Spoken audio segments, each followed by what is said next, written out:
தேசிய கல்விக் கொள்கை ஒரு அறிக்கை வெளியிட்டிருக்காங்க. அதாவது சிபிசில படிக்கிற 3ஆம் வகுப்பு 5ஆம் வகுப்பு 8ஆம் வகுப்பு மாணவர்களுக்கு அதாவது முழு தேர்ச்சி கிடையாது. அதாவது 30% மேல மதிப்பெண் எடுத்தால்தான் அவர்கள் தேர்ச்சி. தேசிய கல்விக் கொள்கை திட்டத்தில் எல்லாத்துலேயுமே இந்த மாற்றத்தை கொண்டு வருவாங்க. அதில் மாற்றம். ஆனால் இவங்களுக்கு நேரடியாக எப்போ வழி வரும்னா, இவர்கள் பொருளாதாரம் இவர்களோட சார்ந்தவர்கள் எல்லாம் பள்ளிகள் நடத்தி கொடுக்குறாங்க. அதிகமாக சிபிஎஸ்இ ஸ்கூல்களை இவர்கள் கையில் தான் இருக்குது தமிழ்நாட்டில். அப்போ இவங்களுக்கு நேரடியாக பாதிப்பு எங்கேருந்து வரும்னா, பெற்றோர்கள்லாம் அங்கேருந்து பிள்ளைங்களுக்கு இனிமேல் சிபிஎஸ்இ ஸ்கூலில் யாரையும் சேர்க்க வேணாம்னு நினைச்சாங்கன்னா பதறிக்கிட்டு 40 MP அங்கே சத்தம் விடுவாங்க. இதை பெரிய ஆர்ப்பாட்டமாக போராட்டமாக எடுத்துகிட்டு வராங்க.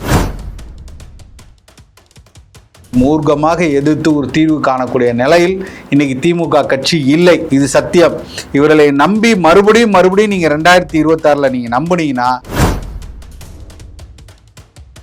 பாஜக கொண்டு வரக்கூடிய திட்டங்கள் எல்லாமே இந்த சமூகத்துக்கு கேடானதுன்னு சொல்ற ஒரே கட்சி நாம் தமிழர் கட்சி தான். ஏன்னா அவன் மக்களை பத்தி சிந்திக்கவே இல்லை. அவன் வாக்கை பத்தியும் தனக்கான அஜெண்டா, அதாவது RSS அஜெண்டா எல்லாத்தையும் செயல்படுத்தும். One nation. இன்னைக்கு அனைத்து சாதியும் ஒன்றிணைந்து தான் செய்த தவறுகளை மறந்து, ஆம் நாங்கள் செய்தது தவறுதான், நாம் எல்லாம் ஒன்றாக ஒரு தமிழராக நிற்க வேண்டும், அதுதான் சரின்னு ஒரு குடைக்கலை கொண்டு வந்திருக்காரு அண்ணன் சீமான். அவரை நீங்க கொன்றுவியா நீங்க?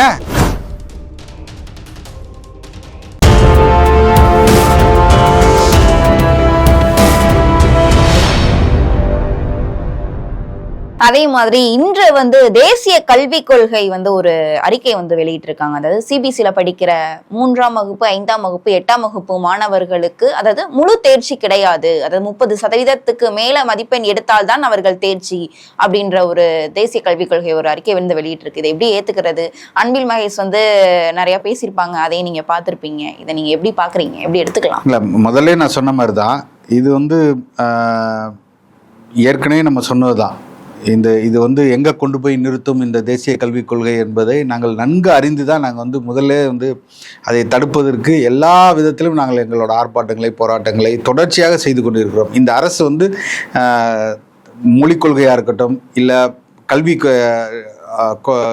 பாடத்திட்டங்களாக இருக்கட்டும், எல்லா இடத்துலையும் சனாதானத்தையும் தனக்கான சமஸ்கிருதத்தையும் ஹிந்தியும் உள்ள திணிக்கிறதும் அவர்கள் ஆதிக்கம் செலுத்துகிற மாதிரி தான் இந்த தேசிய கல்விக் கொள்கையே இருக்குது என்பதில் மாற்று கருத்தே இல்லை. ஆனால் 39 + பாண்டிச்சேரி 40 MPக்களை வைத்து கொண்ட இந்த கூட்டணி என்ன செஞ்சுக்கிட்டு இருக்காங்கன்னு தான் நான் கேள்வி.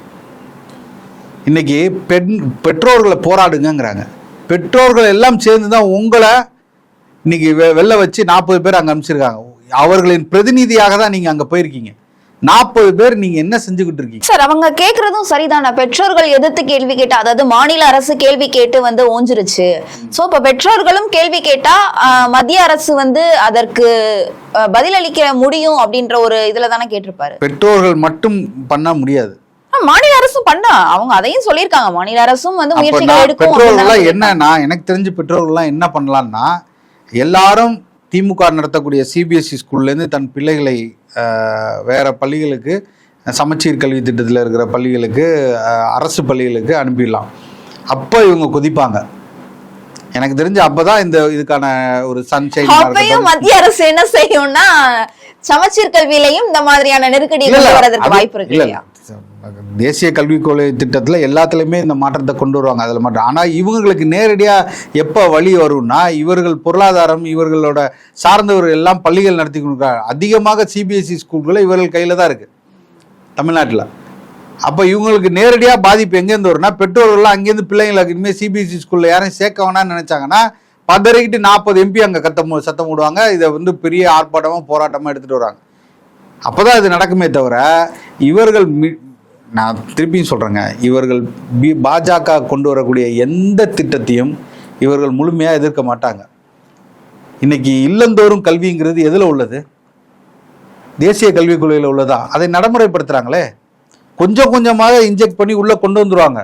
இவங்க எந்த இடத்துலையும் நேரடியாக எதிர்க்கவே மாட்டாங்க. அதில் உள்ள பிரச்சனைகளை இவர்கள் எதிர்க்க ஆரம்பித்தால் இவர்களின் ஃபைல் எல்லாம் தூசி தட்டப்படும். இன்னைக்கு ஜெகத் ரட்சகன் இருக்காருல்ல, அவர் 900 கோடி ஃபைனே கட்டியிருக்காரு. அப்போ அவரிடம் எடுக்கப்பட்ட ஆவணங்கள் எவ்வளோ இருக்கும், அவர் ஏமாற்றிய சொத்துக்கள் எவ்வளோ இருக்கும், இதை பற்றி அடுத்து தொட ஆரம்பிச்சிருவாங்க. செந்தில் பாலாஜி அவர்களை பற்றி இருக்குது. இன்னைக்கு பொன்முடி அவர்கள் பற்றி, துரைமுருகன் அவர்கள் பற்றி எல்லாமே இவங்க கையில் இருக்குது. அப்போ இவங்க எந்த இடத்துல அவங்க எதிர்த்து கேட்பாங்கன்னு நினைக்கிறீங்க? இன்னைக்கு KN நேரு அவர் வீட்டில் ரெய்ட் நடந்திருக்கு. அப்போ இவர்கள் எந்த இடத்துலையும் மத்திய அரசை எதிர்த்து கேள்வி கேட்கக்கூடிய நிலையில் இல்லை. கையை கட்டி வாயை பொத்திட்டு நம்மக்கிட்ட மட்டும்தான் சத்தம் போடுவாங்களே தவிர, இவர்களை எதிர்க்கிற மாதிரி பூச்சாண்டி காட்டுவாங்களே தவிர, எந்த இடத்துலையும் இந்த மக்களுக்காக, இந்த மண்ணுக்காக எந்த பிரச்சனையும் மூர்க்கமாக எதிர்த்து ஒரு தீர்வு காணக்கூடிய நிலையில் இன்னைக்கு திமுக கட்சி இல்லை. இது சத்தியம். இவர்களை நம்பி மறுபடியும் நீங்கள் 2026 நீங்கள் நம்புனீங்கன்னா தன் வளத்தை பெருக்கவும், சுருட்டி கொள்ளவும், அதில் பங்கு போடவும் இதுக்கு மட்டும்தான் உபயோகப்படுவாங்களே தவிர, நீங்கள் எக்கேடு கெட்டாலும் இந்த இடத்துல மழை இருந்தா என்ன, மழை பெஞ்சா என்ன, மண் களவு போனா என்ன, இந்த மக்களோட உரிமை களவு போனா என்ன, நீ படித்தா என்ன, நீட்டு தேர்வு நடந்தா என்ன, செங்கலை தூக்கி காட்டினா அதே கை மறுபடியும் செங்கலை தூக்கி காட்டும். நீங்கள் நம்பி தலையாட்ட ஆரம்பிச்சிங்கன்னா 26லையும் ஆமாம் இந்த தடவையும் எங்காலு போய் நீட்டுக்கு விலக்கு வாங்கி கொடுத்துருவாரு, நம்ம பிள்ளைங்கள்லாம் வந்து நல்லபடியாக மருத்துவம் படிச்சிருவாங்கன்னு நம்ப வச்சு மறுபடியும் செங்கக்கல்லை தூக்குவாங்க. 2.0 நடக்கும். செங்கக்கல் 2.0 திருப்பி நடத்துவாங்க. அதனால தயவு செய்து மக்கள் எல்லாத்தையும் சொல்கிறேன், இனி ஒரு முறை இந்த திராவிட கட்சியான திமுகவை நம்பாதீர்கள். இப்போ தேசிய கல்விக் கொள்கையை ஏற்று சீமான், நாம் தமிழர் ஒருங்கிணைப்பாளர் சீமான் அவர்கள் எந்த ஒரு அறிக்கையும் வெளியிடாம இருக்காங்களே, இதற்கு என்ன காரணம்னு நினைக்கிறேன்? எல்லா முறையும் எங்களோட அறிக்கை வந்திருக்குங்க. தொடர்ச்சியாக எங்களோட நாங்கள் சொல்கிறோமே, இந்த 3வது 5வது 8வது என்பதே நாங்கள் முற்றிலுமாக இருக்கிறோம். எங்களோட இது மொட்டு அரும்பு மலர் இப்படியான எங்களோட வரையறையே பார்த்தீங்கன்னா, கல்விக் கொள்கை வரையறையே நீங்கள் 2016 கொடுத்துருப்போம். பிள்ளைகளை ஆசிரியர்கள் படிக்க வேண்டும் 8 வயது வரை. இதான் எங்களோட கொள்கையே. நீங்கள் வெளிநாடுகள் எல்லாமே, வளர்ந்த நாடுகள் எல்லாமே, தென்கொரியா இருக்கட்டும், ஃபின்லாண்டாக இருக்கட்டும், எல்லாருடைய கல்வியுமே அப்படி தான் இருக்குது. 8 வயசு வரைக்கும் குழந்தைங்கள ஆசிரியர்கள் படிப்பாங்க, பெற்றோர்கள் படிக்கணும். அவர்கள் எந்த இடத்துல சிறந்து விளங்குறாங்க, எது அவர்களுக்கு பிடித்திருக்கிறது, எதை அவர்கள் அறிவுத்திறன் அதிகமாக இருக்குது, எதில் ஆர்வம் அதிகமாக இருக்குது, நாட்டம் அதிகமாக இருக்குது, அப்போ அதில் அவங்கள பயிற்சி பெற வைக்கிறது. இந்த மாதிரி எங்களோட திட்டங்கள் எல்லாமே வந்து ஒரு வளர்ந்த நாடுகள் எப்படி ஒரு கல்விக் கொள்கை வரையறுத்து கொண்டு வருதோ அதை தான் நாங்கள் செயல்படுத்தணும்னு நினைக்கிறோம். அப்போ நாங்கள் நீங்கள் இந்த ஒரு அண்ணன் அவர்கள் பல பேட்டியில் சொல்லியிருக்காங்க. அதாவது எனக்கு பாடம் எடுக்கிற வாத்தியார் மேக்ஸுக்கு ஒரு ஆள், கணக்குக்கு ஒரு ஆள் ஒரு வாத்தியார் இருப்பார், ஆங்கிலத்துக்கு ஒரு வாத்தியார் இருப்பார், சோசியல் சயின்ஸுக்கு சமூக அறிவியலுக்கு ஒருத்தர் இருப்பார், அறிவியல் ஒருத்தர். இத்தனை ஆசிரியர் எனக்கு பாடம் நடத்துவாங்க. ஆனால் பாடம் நடத்துகிற ஆசிரியருக்கு, கணக்கு வாத்தியாருக்கு சோசியல் சயின்ஸ் பெருசாக தெரியாது அந்த பாடம். ஆனால் படிக்கக்கூடிய மாணவன் மட்டும் எல்லாத்துலேயும் தேர்ச்சி பெறணும், எல்லாத்துலேயும் நம்பர் 1 இருக்கணும். அவன் ஒரு இதில் ஃபெயிலாக போயிட்டான், ஒரு இது அவனுக்கு தெரியல அப்படின்னா அவன் முட்டாளுன்றாங்க. இந்த அடிப்படை இதுவே தவறுன்னு நாங்கள் சொல்கிறோம். நீங்கள் கணக்கு புரியல, இல்லை அவனுக்கு வந்து எனக்கு தெரியுங்க, எனக்கு தெரியும். என்னோட கல்வி, என்னோட பள்ளி பருவத்தில் ஆங்கிலம் தேர்ச்சி பெறாத பல பேர் அவனோட வாழ்க்கையே மாறி போயிடுச்சு 10ஆம் வகுப்போட. ஆமாம், கண்டிப்பாக. அப்போ ஆங்கிலம் என்பது அறிவா, ஒரு மொழியா? ஒரு மொழி. அப்போ இன்னைக்கு அது வந்து இல்லைன்னா இன்னைக்கு அவங்க எங்கெங்கயோ படிச்சு முன்னேறி எங்கேயோ போயிருப்பாங்க. அப்போ இந்த சிஸ்டமே தப்புன்னு நாங்கள் சொல்கிறோம். நாங்கள் இந்த தேசிய கல்விக் கொள்கை மட்டும் இல்லை, நாங்கள் ஒட்டுமொத்தமாக இதை எல்லாமே மாற்ற வேண்டும் என்று துடிக்கக்கூடிய பிள்ளைகள். எல்லா வளர்ந்த நாடுகளையும் பார்த்து அங்கு போல் இங்கு இல்லையே, இன்னைக்கும் நம்ம பழைய கல்வி திட்டத்தை எடுத்துக்கொண்டு வந்து தொங்கிக்கிட்டு இருக்கமே, அது தவறாக இருக்கே, இன்னைக்கு ஏன் நம்மளால ஒரு உசேன் போல்ட்டை உருவாக்க முடியல, இன்னைக்கு ஏன் நம்மளுக்கு ஒலிம்பிக்கில் இன்றைக்கும் வந்து எங்கே 45வது இடம் 50வது இடம்னு நிற்கிறோமே, ஏன் நம்மளால் வந்து கொண்டு வர முடியல? இன்றைக்கும் பல அறிஞர்கள் சாதனை செய்தவர்கள்லாம் தாய்மொழியில் கட்டுறவங்க. தாய்மொழியில் கட்டுறது இன்னைக்கு ரஷ்யா பெரும் யாராக இருக்கட்டும், நம்ம விருதுகள் வாங்கினவர்களாக இருக்கட்டும், ரஷ்யாவில் உள்ளவர்களாக இருக்கட்டும், இல்லை பல நாடுகளை சேர்ந்தவராக இருக்கட்டும், இவங்க எல்லாமே தன் தாய்மொழியில் படித்தவங்க. பல சாதனை புரிஞ்சவங்க எல்லாருமே தன் தாய்மொழியில் படித்தவங்க. அப்போ நம்ம மட்டும் ஏன் இப்படி இருக்கோம்? நம்மள்ட்ட இல்லையா எல்லாமே? அறிவு இல்லையா? உலகத்துக்கே மொழியை கடனாக கொடுத்தவங்க நம்ம. தமிழ் மொழியிலிருந்து தான் பல மொழிகள் பிரிஞ்சிருக்குன்னு சொல்கிறாங்க. அப்படியாப்பட்ட இன்னைக்கு இனம் வந்து இன்னைக்கு வந்து கல்வியில் பின்தங்கி நிற்கிறோம், நம்மளால் படிப்பறிவு இல்லை, இப்படி ஒதுக்கப்படுற இந்த முறையே நம்ம மாற்றணும்னு நம்ம சொல்கிறோம். அதனால் நீங்கள் வந்து பாஜகவின் கொள்கையில் நாங்கள் எதிர்க்கலை, மறுபடியும் நான் சொல்கிறோம், பாஜக கொண்டு வரக்கூடிய திட்டங்கள் எல்லாமே இந்த சமூகத்துக்கு கேடானதுன்னு சொல்கிற ஒரே கட்சி நாம் தமிழர் கட்சி தான். ஏன்னா அவன் மக்களை பற்றி சிந்திக்கவே இல்லை. அவன் வாக்கை பற்றியும் தனக்கான அஜெண்டா, அதாவது ஆர்எஸ்எஸ்ஸின் அஜெண்டா எல்லாத்தையும் செயல்படுத்தணும். ஒன் நேஷன் ஒன் லாங்குவேஜ் இப்படி கொண்டு வரணும்னு அவன் திட்டத்தை வைத்து கொண்டு தான் இயங்குறான்னு எல்லாத்துக்குமே தெரியும். அதுக்கு நீங்கள் ரொம்ப எதிர்த்தீங்கன்னா கொஞ்சம் பின்னாடி போவாங்க, அப்புறமா திருப்பி வருவாங்க. இன்னைக்கு எப்படி பஞ்சாப்ல வந்து வேளாண்மை சட்டத்தை வந்து திருத்தம் கொண்டு வர்றேன்னு சொல்றாங்களோ, மூர்க்கமாக அந்த மக்கள் எதிர்க்கும் போது இன்னைக்கு வேளாண்மை சட்டத்தை திருப்பம் பெறுறோம், இல்லை அதுல வந்து மாற்றம் கொண்டு வர நினைக்கிறாங்களோ, அதே போலதான் இங்கேயும் அவர்கள் செய்வார்கள். ஆனால் ஒருபோதும் மக்களுக்கான பயனளிக்கக்கூடிய திட்டமாக அது இருக்காது. கண்டிப்பா சார். இப்ப அதே மாதிரி இப்ப நாம் தமிழர் கட்சியில இருந்து ஒரு சிலர் வந்து தொடர்ந்து வெளியேறிட்டு இருந்தாங்க. அதுல வெளியேறின ஒருவர் வந்து மே மாதம் இறுதிக்குள் நான் எந்த கட்சியில இணைய போகிறேன் அப்படின்றத வந்து கண்டிப்பா வந்து எல்லாரும் முன்னாடியே சொல்லுவேன் அப்படின்னு சொல்லியிருக்காங்க காளியம்மாள் அவர்கள். எந்த கட்சியில இணைய போறதா உங்களுக்கு தோணுது? என்ன நடக்கிறது? இல்ல, அவங்க தன்னோட நிலைப்பாடை சொல்லிட்டு வெளியில் போயிட்டாங்க. இதுக்கு மேலே அவங்கள விமர்சிக்கிறது சரியாக இருக்குமான்னு தெரில. எந்த கட்சியில் பயணித்தாலும் அந்த கட்சிக்கு உண்மையாக நேர்மையாக பயணிக்க என்னோடய வாழ்த்துக்கள், அவ்வளோதான். மற்றபடி நம்ம அவங்கள பற்றி விமர்சனம் செய்கிறதுக்கு எதுவும் இல்லை. பார்ப்போம் என்ன செய்கிறாங்க. கண்டிப்பா. அதே மாதிரி சீமான் அவர்களுக்கு வந்து பகிரங்கமா தெலுங்கு கட்சியினர்கள் அப்புறம் பல சின்ன சின்ன இதெல்லாம் வந்து இயக்கங்கள்லாம் வந்து கொலை மிரட்டல் விட்டு இருந்தாங்க. அதே மாதிரி சீமான் அவர்களுக்கு கொலை மிரட்டல் வந்ததா சீமான் அவர்களும் காவல் நிலையத்துல வந்து புகார் அளித்திருந்தாங்க. அது யாரு அப்படின்றதையும் கண்டுபிடித்ததா வந்து கூறியிருக்கிறாங்க. என்ன நடக்குது? எதனால இந்த மாதிரி தொடர்ந்து சீமான் அவர்களுக்கு இந்த மாதிரியான செயல்கள் வந்து நடந்துகிட்டே இருக்குன்னு நினைக்கிறீங்க? இது வந்து புதுசல்ல. இது கட்சியில் வந்து தொடர்ச்சியாக ஒரு 3-4 ஆண்டுகள் 2021 திமுக ஆட்சி அரியணையில் வந்ததுக்கப்புறம் இது தொடர்ச்சியாக நடந்துட்டு தான் இருக்குது. என்னென்னா, ஒரு சமூகத்தின் மக்களை, ஒரு மாற்று மொழி இனத்தவரை நாம் தமிழர் கட்சிக்கு எதிராக முன்னிறுத்தி இந்த அரசியலை தொடர்ச்சியாக செஞ்சுக்கிட்டே இருக்காங்க. நாம் வெளிப்படையாக நம்ம வந்து தெளிவாக சொல்கிறோம், இந்த மண்ணை ஆளக்கூடிய, இந்த மண்ணுக்கு இந்த மண்ணை சார்ந்தவர் தான் இந்த மண்ணை ஆள வேண்டும் என்பதில் எந்த மாற்று கருத்து இல்லாமல் பிடிப்போடு இருக்கக்கூடிய கட்சியாக நாம் தமிழர் கட்சி இருக்குது. இது மக்களிடையே வெகு விமர்சையாக ஆமாம் இதில் என்ன தவறு இருக்குதுன்னு கேட்க ஆரம்பிச்சிட்டாங்க.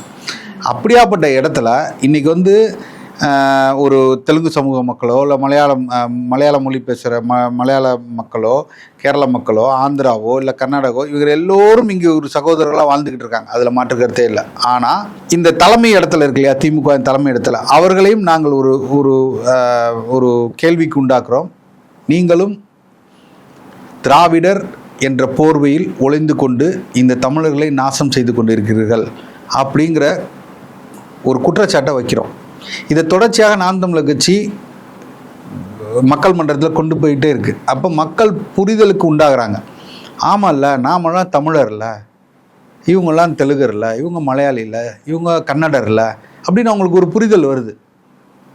சரிதானே சொல்கிறது? நம்ம வீட்டை நம்ம தானே பார்த்துக்கணும், நம்ம நாட்டை நம்ம தானே ஆளணும், இது நம்மளுக்கான நாடு தானே தமிழ்நாடு, இதில் என்ன தப்பு இருக்குது? நாம் எல்லாம் சகோதராக வாழ்வோம், இந்த வீட்டுக்கு நம்ம விருந்தாலே வந்திருக்கோம், இங்கே தங்கிக்கிறோம், இங்கே வாடகைக்கு இருக்கிறோம், அப்படி தானே, இந்த வீட்டோட ஓனர் அவர் தானே, முதலாளி அவர் தானே, அவங்க வாழ்ந்துட்டு போட்டுமே என்ன இப்போ அப்படின்னு கேட்க ஆரம்பிக்கும் போது அதுக்குள்ள ஒரு பகைமையை உண்டாக்கும் விதமாக இவர்கள் திரித்து பேசுவதா இந்த இடத்துக்கு கொண்டு வந்து வச்சிருக்கு. இவர்கள் பேசுறதுனால தானே இவர்கள் திரித்து பேசுறாங்க. இவங்க பேசல அப்படின்னா இவங்க பேசுவதை இல்லை நாம சொல்வதை அவர்கள் திரித்து கொண்டு போறாங்க. நீங்க பல கட்டத்தில் அண்ணன் அவர் சொல்றாங்க, உங்களை யாரும் நான் அப்படி சொல்லவில்லை, நீங்கள் எல்லாம் சகோதரர்கள், அதில் மாற்று கருத்தில், நீங்கள் உங்களுக்கான வீடுன்னு தனியாக பிரிச்சுட்டு போயிட்டீங்க, எனக்கு இதுதான் வீடு, எனக்கு இன்னொரு வீடுன்னு ஒரு குடும்பத்தில் இருக்கிற அண்ணன் தம்பி தன் சொத்தை பிரித்து கொண்டு போயிட்டாங்க இல்லையா? ஆந்திரான்னு ஒரு நாடு போயிடுச்சு, அவன் அதுலேருந்து இன்னொன்று தெலுங்கானான்னு பிரிஞ்சுட்டான். ஒரு மொழி பேசும் மக்களுக்கு 2 நாடுகள் வந்துருச்சு, 2 மாநிலம் வந்துருச்சு. அப்போ இந்த சைடு கேரளா, அவங்க அந்த மொழி பேசுகிறவங்களுக்கு ஒரு மாநிலம் இருக்குது. தன் மொழி பேசுகிறவனுக்கு ஏதாவது ஒரு பிரச்சனை உலகத்தில் எந்த மூலையில் நடந்தாலும் அவன் குரல் கொடுக்குறான், எதிர்த்து நிற்கிறான், அவனால் பேச முடியுது. அது இங்கே நடக்கலையே. 1.5 லட்சம் மக்கள் தமிழ் மொழி பேசக்கூடியவங்களை அங்கே செத்து விழுந்தானே, என்ன நடந்துச்சிங்க?